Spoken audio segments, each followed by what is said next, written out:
ಮನೆಗೆ electricity, water, ಈ service ಲೈನ್ಗಳು ಕೊಡಬೇಕಾದ್ರೂ ಸಹ ಆಕ್ಯುಪೆನ್ಸಿ ಸರ್ಟಿಫಿಕೇಟ್ ಇಲ್ಲದೆ ಕೊಡೋಗಿಲ್ಲ.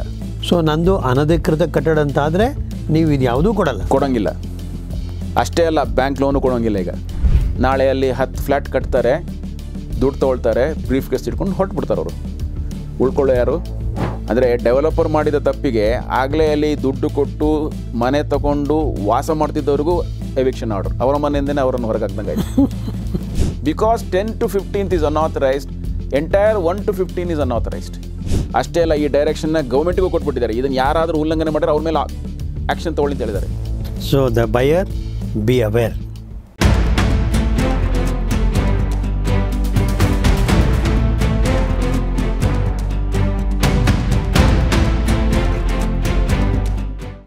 ಸಿವಿಲೈಸ್ಡ್ ಸೊಸೈಟಿಯಲ್ಲಿ ನಾವು ಕಾನೂನನ್ನು ಮಾಡ್ಕೊಂಡ್ಮೇಲೆ ಅದನ್ನು ಒಬೆ ಮಾಡಬೇಕಾಗಿದ್ದು ಕರ್ತವ್ಯ, ಅದು ಗೌರವ ಸಿಗಬೇಕಾಗದ್ದು ನ್ಯಾಯ.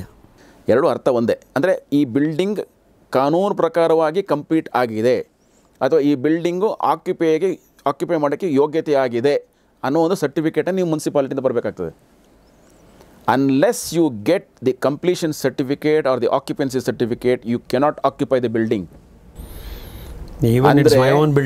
Is own building. ನನ್ನ ಮನೆಯನ್ನು ಕಟ್ಟಿ ಕಾನೂನು ಪ್ರಕಾರ ಕಟ್ಟಿ ಮತ್ತೆ ಅವ್ರನ್ನ ಕೇಳಬೇಕು, ನೋಡಪ್ಪ ನಾನು ಕಾನೂನು ಪ್ರಕಾರ ಕಟ್ಟಿದ್ದೀನಿ, ಬಂದು ಸರ್ಟಿಫಿಕೇಟ್ ಕೊಡು ಅಂತ. ನಾ ಗೃಹ ಪ್ರವೇಶ ಮಾಡಲಾ ಅಂತ. ಅಷ್ಟೇ ಅಲ್ಲ, ಅದು ಕೊಟ್ಟ ಮೇಲೆ ಈಗಿನ ಕಾನೂನು 17/12/2020 ನಂತರ ಏನು ಅಂತೇಳಿದರೆ, ಮನೆಗೆ ಎಲೆಕ್ಟ್ರಿಸಿಟಿ, ವಾಟರ್, ಈ ಸರ್ವಿಸ್ ಲೈನ್ಗಳನ್ನ ಕೊಡಬೇಕಾದ್ರೂ ಸಹ ಆಕ್ಯುಪೆನ್ಸಿ ಸರ್ಟಿಫಿಕೇಟ್ ಇಲ್ಲದೆ ಕೊಡೋಗಿಲ್ಲ. ಅಂದರೆ ನಿಮ್ಮ ಮನೆಗೆ ಕರೆಂಟ್ ಕೊಟ್ಟಿರ್ಬೋದು, ಅದು ಟೆಂಪ್ರರಿ. ನಿಮಗೆ ಮನೆಗೆ ಬೇಕಾಗುತ್ತೆ, ನಿಮಗೆ ಕನ್ಸ್ಟ್ರಕ್ಷನ್ ಮಾಡೋದಕ್ಕೋಸ್ಕರ ಸ್ವಲ್ಪ ಕರೆಂಟ್ ಬೇಕಾಗ್ಬೋದು, ನೀರಿನ ಅಗತ್ಯತೆ ಬರ್ಬೋದು. ಅದೆಲ್ಲ ಬೇರೆ ರೇಟಲ್ಲಿ, ಕಮರ್ಷಿಯಲ್ ರೇಟಲ್ಲೋ ಒಂದು ಯಾವುದೋ ಒಂದು ಟೆಂಪ್ರರಿ ರೇಟಲ್ಲಿ ಕೊಟ್ಟಿರ್ತಾರೆ. ಬಟ್ ರೆಗ್ಯುಲರೈಸ್ ಆಗಿರಲ್ಲ. ಅದು ರೆಗ್ಯುಲರೈಸ್ ಆಗೋದು ನಿಮಗೆ ಪರ್ಮನೆಂಟ್ ಕನೆಕ್ಷನ್ ಕೊಟ್ಟ ಮೇಲೆ. ಅದಕ್ಕೊಂದು ಫೀಸು, ಅದಕ್ಕೊಂದು ವ್ಯವಸ್ಥೆ ಇದೆ. ಆದರೆ ಕಮೆನ್ಸ್ಮೆಂಟ್ ಆಕ್ಯುಪೆನ್ಸಿ ಸರ್ಟಿಫಿಕೇಟ್ ತಗೊಳ್ಳೋವರೆಗೂ ನಿಮಗೀಗ ಕರೆಂಟ್ ಕೊಡಲ್ಲ, ರೆಗ್ಯುಲರೈಸ್ ಆಗಲ್ಲ, ಕೊಡೋ ಹಾಗೆ ಇಲ್ಲ. ಸೊ ನಂದು ಅನಧಿಕೃತ ಕಟ್ಟಡ ಅಂತ ಆದರೆ ನೀವು ಇದು ಯಾವುದೂ ಕೊಡೋಂಗಿಲ್ಲ. ಅಷ್ಟೇ ಅಲ್ಲ, ಬ್ಯಾಂಕ್ ಲೋನು ಕೊಡೋಂಗಿಲ್ಲ. ಈಗ ನಾನು ಬ್ಯಾಂಕ್ ಲೋನ್ ಅಪ್ಲೈ ಮಾಡಿ ಲೋನ್ ತೊಗೊಂಡೇ ಕಟ್ತಾ ಇರ್ತೀನಲ್ಲ. ಇಲ್ಲಿ ಇದು ಸ್ವಲ್ಪ ನಿಮ್ಮ ಪ್ರಶ್ನೆ ಸ್ವಲ್ಪ ಬದಲಾಗಿದೆ. ಕೆಲವ್ರು ಏನು ಮಾಡ್ತಾರೆ, ಕಟ್ಟುವಾಗಲೇ ಬ್ಯಾಂಕ್ ಲೋನ್ ಕೇಳ್ತಾರೆ. ಕರೆಕ್ಟ್. ಅದು ಬೇರೆ ವಿಚಾರ. ಕೆಲವರು ಕಟ್ಟಿದ ನಂತರ ಮತ್ತೆ ಬ್ಯಾಂಕಿಗೆ ಹೋಗ್ತಾರೆ. ಓಕೆ. ಅಥವಾ ನೀವು ಒಂದು ಅಪಾರ್ಟ್ಮೆಂಟ್ ಥರ ಕಟ್ಟಿ ನಾನು ಅದನ್ನು ತೊಗೊಳಕ್ಕೆ ಹೋದಾಗ ನೀವು ಬ್ಯಾಂಕಿಗೆ ಹೋಗ್ಬೋದು, ನಾನು ಬ್ಯಾಂಕಿಗೆ ಹೋಗ್ತೀನಿ. ಆಗ ಬ್ಯಾಂಕ್ ಲೋನ್ ಕೊಡೋಂಗಿಲ್ಲ. ಯಾಕೆಂದರೆ ನನ್ನ ತಗೊಳ್ಳುವಂಥ ಮನೆಗೆ, ಹೆಗಡೆಯವರು ಕಟ್ಟಿದಂಥ ಮನೆಗೆ ಆಕ್ಯುಪೆನ್ಸಿ ಸರ್ಟಿಫಿಕೇಟ್ ಇಲ್ಲ. ಇದು ಒಂದು. ಈಗ ಹೆಗಡೆಯವ್ರಿಗೆ ಏನಾಗುತ್ತೆ, ಹೆಗಡೆಯವರು ಬಹುಶಃ ಡೆವಲಪರ್ ಅಂದ್ಕೊಳ್ಳೋಣ, ಹೆಗಡೆಯವರು ಬ್ಯಾಂಕ್ ಲೋನ್ ತೊಗೊಂಡು ಕಟ್ಟಿದ್ದಾರೆ. ಇದು ನಂದೇ ವಿಶ್ಲೇಷಣೆ, ಮುಂದೆ ನನಗೆ ಯಾವುದು ಗೊತ್ತಿಲ್ಲ. It may be a situation where the bank may say will recall the loan. It may be a situation. Maybe yes, maybe not, be no. I wish it is not so harsh on them. But the fact is, ನೀವು ಕಟ್ಟೋದೇನೇನು overnight ನಿಮಗೆ ದುಡ್ಡು ಕೊಡೋಕ್ಕಾಗಲ್ಲ. 15 ವರ್ಷನೋ 20 ವರ್ಷನೇ ನೀವು ಕಂತುಗಳು ತೊಗೊಂಡಿರ್ತೀರಿ. ನಿಮ್ಮದು building ಮುಗಿಯೋಷ್ಟೊತ್ತಿಗೆ 3 ವರ್ಷ ಆಗಿರುತ್ತೆ, ಇನ್ನೊಂದು 12 ವರ್ಷ ಕಟ್ಟೋಕ್ಕಿರುತ್ತೆ. They may say, for the reason that you are constructed in violation of the building plan, please we are recalling the loan, pay it tomorrow morning. ಅಂತ ಬ್ಯಾಂಕ್ನವ್ರು ಹೇಳ್ಬೋದು. 12 ವರ್ಷ ಮೊದಲು, 8 ವರ್ಷ 12 ವರ್ಷ ಮೊದಲೇ ಹೇಳ್ಬೋದು. I am liable to pay the bank. Yes. ಈ ಕಡೆಯಿಂದ ಹೊಸಬ್ರು ಬಂದು ಲೋನ್ ತೊಗೊಳಕ್ಕಾಗಲ್ಲ. ನೀವು ತೊಗೊಂಡಿದ್ದ ಸಾಲಕ್ಕೂ ನಿಮಗೆ ಕಡಿವಾಣ ಬಿತ್ತು, ಯು ರಿಪೇ ದ ಮನಿ ಅಂತ ಬಂತು. ಈ ಸಿಚುವೇಶನ್ ಬರ್ಬೋದು. ಹೌದು, ತಾವು ಹೇಳಿದ ಕರೆಕ್ಟ್ ಇದೆ. ಇತ್ತೀಚೆಗೆ ಯಾರೋ ಬಂದಾಗ ಯಾಕೆ ನನಗೆ ಸಿಗಲ್ಲ ಲೋನು ಬ್ಯಾಂಕಲ್ಲಿ ಅನ್ನೋ ಪ್ರಶ್ನೆ ಬಂದಾಗ 5 ಫ್ಲೋರ್ ತನಕನೂ ಲೋನ್ ಸಿಕ್ಕಿದೆ, ಅದರ ಮೇಲ್ಗಡೆ ಒಂದು ಪೆಂಟ್ ಹೌಸ್ ಮಾಡಿದ್ದಾರೆ, ಆ ಪೆಂಟ್ ಹೌಸಿಗೆ ಲೋನ್ ಕೊಡಲ್ಲ ಅಂತ ಹೇಳಿದ್ದಾರೆ. ಇಟ್ ಈಸ್ ಅನ್ಆಥರೈಸ್ಡ್ ಅಂತ ಆಗಿದೆ. Because of the penthouse ಇಡೀ ಬಿಲ್ಡಿಂಗ್ ಹಸ್ ಬಿಕಮ್ ಅನ್ಆಥರೈಸ್ಡ್ ನಾವು. ಸೊ ಇದನ್ನು ಯಾಕೆ ನಾವು ಒತ್ತಿ ಹೇಳ್ತಿದ್ದೀವಿ ಅಂದರೆ, as a consumer, as a person to purchase the property, you have to be extremely careful. Not just about the land papers. ಅಧಿಕೃತವಾಗಿ ಬಂದಂಥ ಲ್ಯಾಂಡೇ ಇರ್ಬೋದು, ಮುಂದಿನ ಕಟ್ಟಡ ಕಟ್ಟುವವನು ಸರಿಯಾಗಿ ಕಟ್ತಾ ಇದೆ ಅನ್ನೋದು ನಿಮ್ಮದು ಜವಾಬ್ದಾರಿ ಆಗಿದೆ. ಬರೀ ನನ್ನ ಹತ್ರ ದುಡ್ಡಿದೆ, ನಾನು ಬ್ಯಾಂಕಿಂದ ಸಾಲ ತೊಗೊಳ್ತೀನಿ, ಫ್ಲ್ಯಾಟ್ ನಂಬರ್ 704 ನಾನು ಅದಕ್ಕೆ ಇನ್ವೆಸ್ಟ್ ಮಾಡ್ತಾಯಿದ್ದೀನಿ, ಬಿಲ್ಡರಿಗೆ ಕೊಟ್ಟಿದ್ದೀನಿ, GPA ಮಾಡಿಕೊಟ್ಟಿದ್ದೀನಿ, ಸಂಪೂರ್ಣ ಅಧಿಕಾರ ಅವನಿಗೆ ಕೊಟ್ಟಿದ್ದೀನಿ, ಅವನು ಕಟ್ಟಿದ ಮೇಲೆ ಹೋಗಿ ಆಕ್ಯುಪೈ ಮಾಡ್ತೀನಿ ಅನ್ನೋ ಕಾಲು ಹೊಳಿತೀಗ. ಅವನು ಕಟ್ತಾ ಇರೋದು ಸರಿಯಾದ ಅಂತ ನೋಡೋದು ನಿಮ್ಮ ಜವಾಬ್ದಾರಿ ಆಗಿದೆ. ಯಾಕೆಂದರೆ ಸುಪ್ರೀಂ ಕೋರ್ಟ್ ಹೇಳುತ್ತೆ ಬೈಯರ್ ಬಿ ಅವೇರ್. ಈಗ ನಾನು ಹೇಗೆ ಒಂದು ವಸ್ತುವನ್ನು ಖರೀದಿ ಮಾಡಿದ್ಮೇಲೆ ಅದರಲ್ಲಿ ಏನೇನು ನ್ಯೂನತೆ ಇದೆ ಅದಕ್ಕೂ ನಾನು ಜವಾಬ್ದಾರನೋ, ನಾನು ತಗೊಳ್ಳೋಂಥ ಮನೆಯೂ ಅದೇ ರೀತಿ ಅಲ್ಲಿ ಇರುವಂಥ ಉಲ್ಲಂಘನೆಗಳಿಗೂ ನಾನೇ ಜವಾಬ್ದಾರಿ.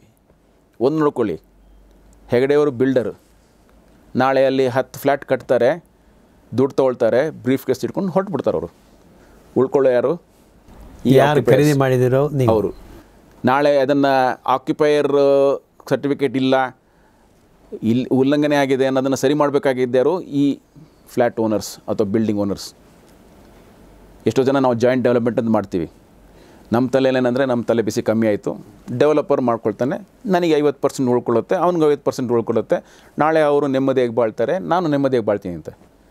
ಬಹುಶಃ ಡೆವಲಪರು ಕಟ್ಟಿ ಎಲ್ಲ ಆದಮೇಲೆ ನೆಮ್ಮದಿಯಾಗಿ ಬಾಳ್ತಾನೇನೋ ಅದು ನಂಗೆ ಗೊತ್ತಿಲ್ಲ.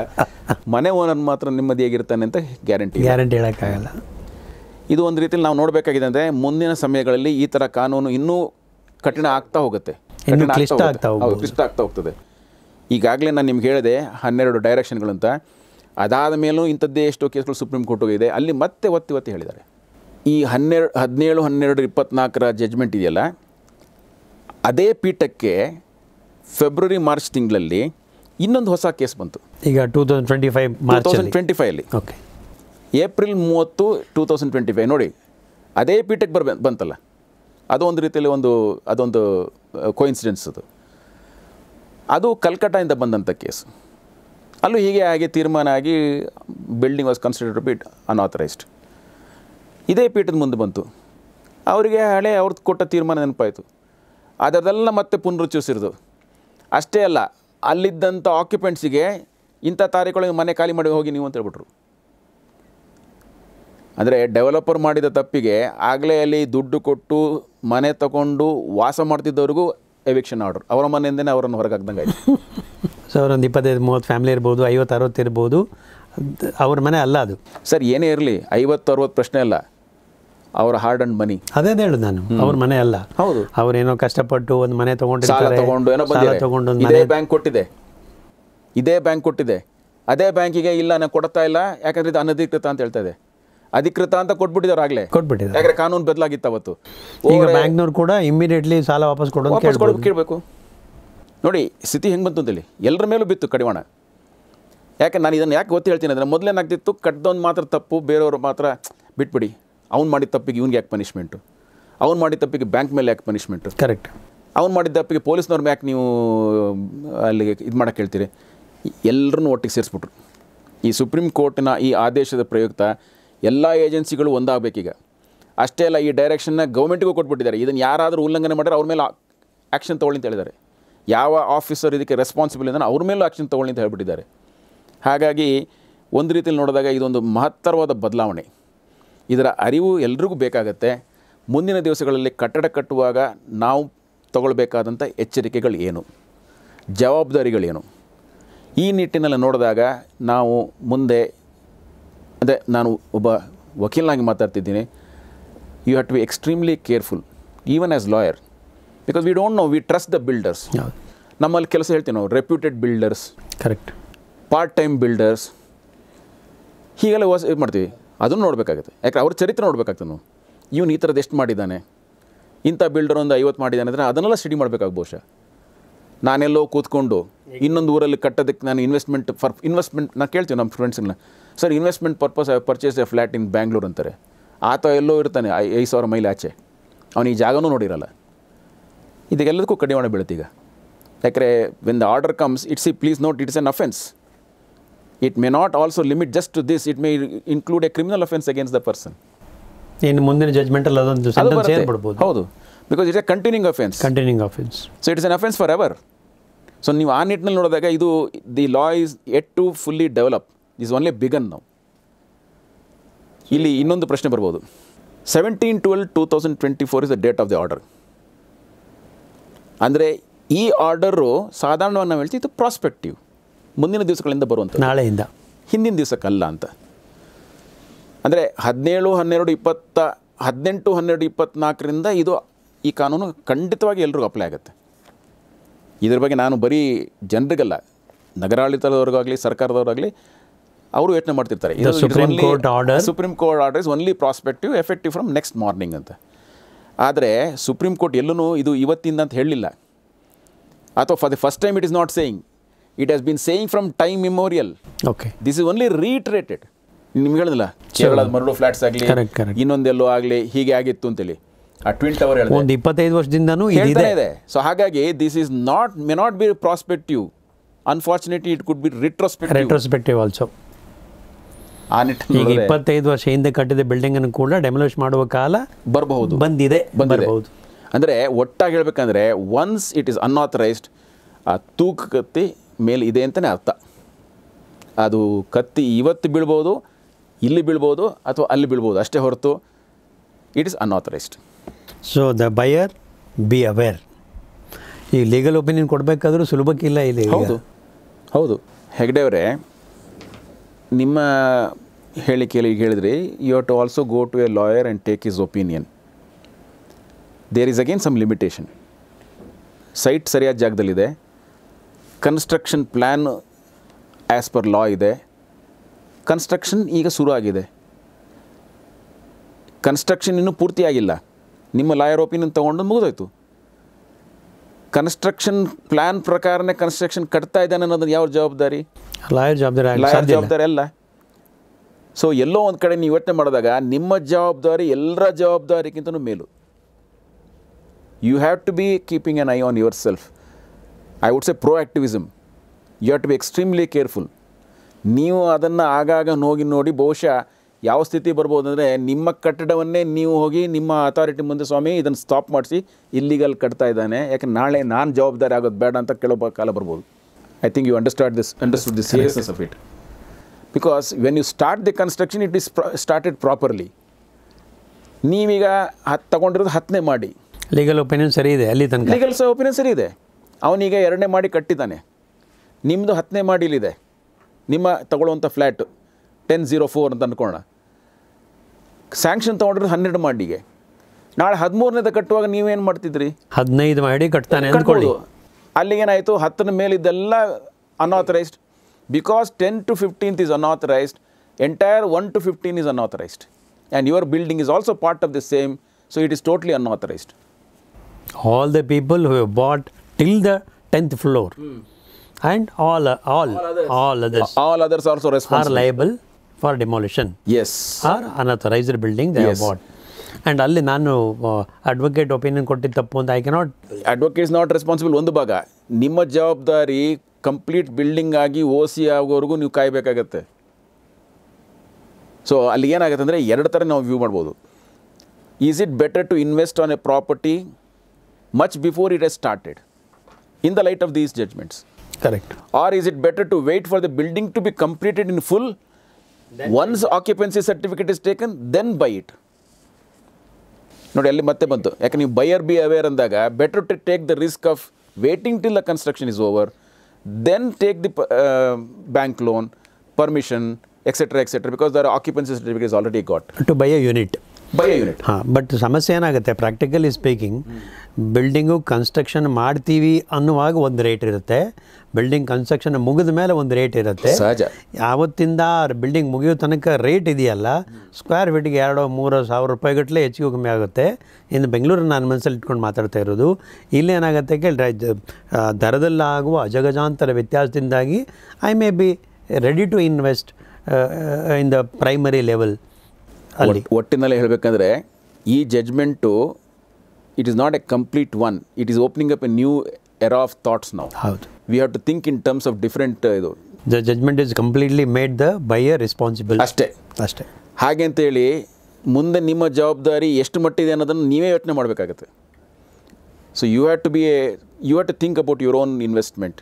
ಸೊ ನಾನು ಒಂದು ಅಪಾರ್ಟ್ಮೆಂಟಲ್ಲಿ ಒಂದು ಮನೆಯನ್ನು ಪರ್ಚೇಸ್ ಮಾಡುವ ಮೊದಲು ಆ ಅಪಾರ್ಟ್ಮೆಂಟ್ನ ಎಲ್ಲ ಸಂಕೀರ್ಣಗಳು ಎಲ್ಲ till completion of the building, correct, ಎಷ್ಟು ಫ್ಲೋರು, 10 ಫ್ಲೋರ್ 12 ಫ್ಲೋರ್ ಎಲ್ಲ ಮುಗಿದು ಎಲ್ಲದಕ್ಕೂ ಆಕ್ಯುಪೆನ್ಸಿ ಸರ್ಟಿಫಿಕೇಟ್ ಸಿಗುವ ತನಕ ನಾನು ವೇಟ್ ಮಾಡಿ ಆಮೇಲೆ ಪರ್ಚೇಸ್ ಮಾಡುವುದು ಅದು ಬುದ್ಧಿವಂತಿಕೆಯ ಲಕ್ಷಣ. ದಟ್ಸ್ ಅ ಸೇಫ್ ಕಂಪ್ಯಾರಿಟಿವ್ಲಿ ಅಂತ ಇವತ್ತಿನ ಇದರಲ್ಲಿ ನಂಬ್ಕೋಬೋದು. ಸೊ ಯಾವುದೇ ಸಂದರ್ಭದಲ್ಲಿ ನಾವೆಲ್ಲರೂ ಬಯರಿರಲಿ ಯಾರೇ ಇದ್ದರೂ ಕೂಡ ಲಾ ಆಫ್ ದ ಲ್ಯಾಂಡ್ ಪ್ರಕಾರ, ನೆಲದ ಕಾನೂನಿನ ಪ್ರಕಾರ ನಾವು ಪರ್ಚೇಸ್ ಮಾಡ್ಬೋದು. ಮತ್ತು ಈ ನೆಲದ ಕಾನೂನು ಅಂದರೆ ಟೋಟಲ್ ಒಂದು ಸಮಾಜದ ಸ್ವಾಸ್ಥ್ಯಕ್ಕೋಸ್ಕರ ನಾವು ಮಾಡಿಕೊಂಡಿರೋ ಕಾನೂನು. ಹಾಗಾಗಿ ಯಾವತ್ತೇ ಇದ್ದರೂ ಕೂಡ ಇಂದು ನಾಳೆಗೆ ಏನು it is always better to be very aware. ನಾವು ಈ ಸುಪ್ರೀಂ ಕೋರ್ಟ್ನ ಜಡ್ಜ್ಮೆಂಟನ್ನು ಸ್ವಾಗತಿಸಬೇಕು ಮತ್ತು ಆ ಸೀರಿಯಸ್ನೆಸ್ಸನ್ನು ಅರ್ಥ ಮಾಡ್ಕೋಬೇಕು. ನಮ್ಮ ಲೇಔಟಲ್ಲಿ ಎಲ್ಲೂ ಕೂಡ ಅನಧಿಕೃತವಾದ ಕಟ್ಟಡ ಬರದೇ ಇರೋ ಹಾಗೆ ನೋಡಿಕೊಳ್ಳೋ ಜವಾಬ್ದಾರಿಯು ಕೂಡ ನಮ್ಮದಾಗಿರುತ್ತೆ. It is my nation, it is my responsibility ಅನ್ನೋ ಒಂದು ಜವಾಬ್ದಾರಿ ಎಲ್ರಿಗೂ ಬೇಕಾಗತ್ತೆ.